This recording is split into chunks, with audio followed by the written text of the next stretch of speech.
Public TV, आपकी आवाज।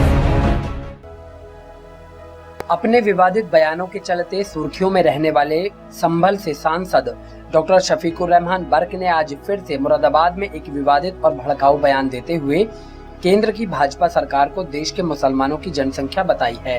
उन्होंने मंच से कहा कि घबराने की जरूरत नहीं है, हम कमजोर नहीं हैं इनसे, और खास तौर से जो इनका जुल्म फूटा है वो सिर्फ मुसलमानों पर, हमें मिटाना चाहते हैं इस देश से। मैंने सन 72 में कहा था कि देश में 30 करोड़ मुसलमान हैं, लेकिन ये सही फिगर हमें बताते नहीं हैं, और फिर 2014 के चुनाव के समय बताया था कि अब देश में 40 करोड़ मुसलमान हैं। तो हम इतनी बड़ी तादाद में होने के बाद भी उनका हिस्सा नहीं है। क्या मुल्क हमारा नहीं है? हम मुल्क का हिस्सा नहीं है। हमने इस देश पर 800 साल राज किया है, हुक्मरान रहे हैं इस देश के हम, लेकिन इसके बावजूद हमें नजरअंदाज किया जाता है। आखिर एक हद होती है जुल्म ज्यादती की भी, और जब आजादी की लड़ाई लड़ी जा रही थी, मुसलमान किसी से भी पीछे नहीं था।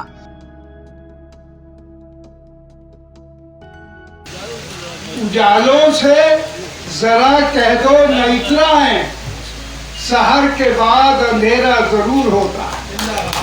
और यदि बीजेपी की भी आज अगर दिन निकला है तो कल को इंशाल्लाह रात भी बहुत जल्दी आनी है। घबराने की जरूरत नहीं है, हम कमजोर नहीं हैं हमसे। और खास तौर से जो इनका जुल्म टूटा है वो मुसलमानों का, हमें मिटाना चाहते हैं देश से। मैंने 50 साल गोल्डन जुबली जब बनाई गई थी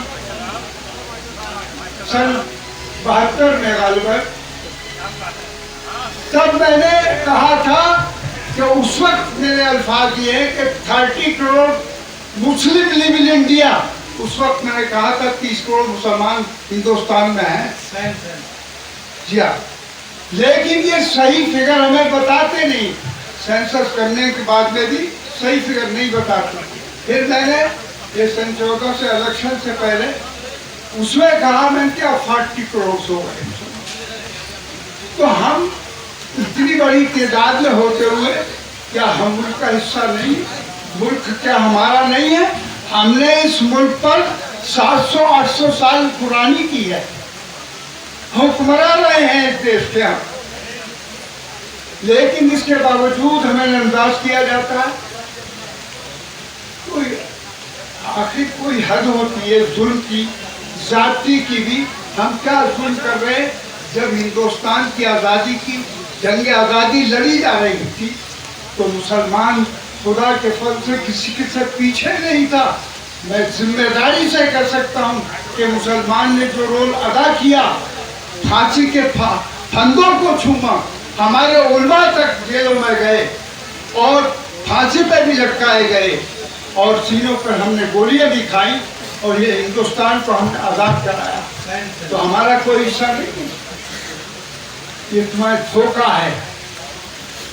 तुम हमें मिटा नहीं सकते इस देश से, हम यहीं रहेंगे। हमारा हक है, हमारा मुल्क है, और इस मुल्क के लिए मुसलमान खुदा न खास्ता कोई इम्तिहान का वक्त आया तो वो फिर वही कुर्बानी देगा जो उसने दी। तो हम पर हमसे काम लेने की बजाय, हमसे मोहब्बत करने की बजाय नफरत का नारा है इनके पास, और कुछ नहीं, नफरत का नारा फैलाना चाहते हैं।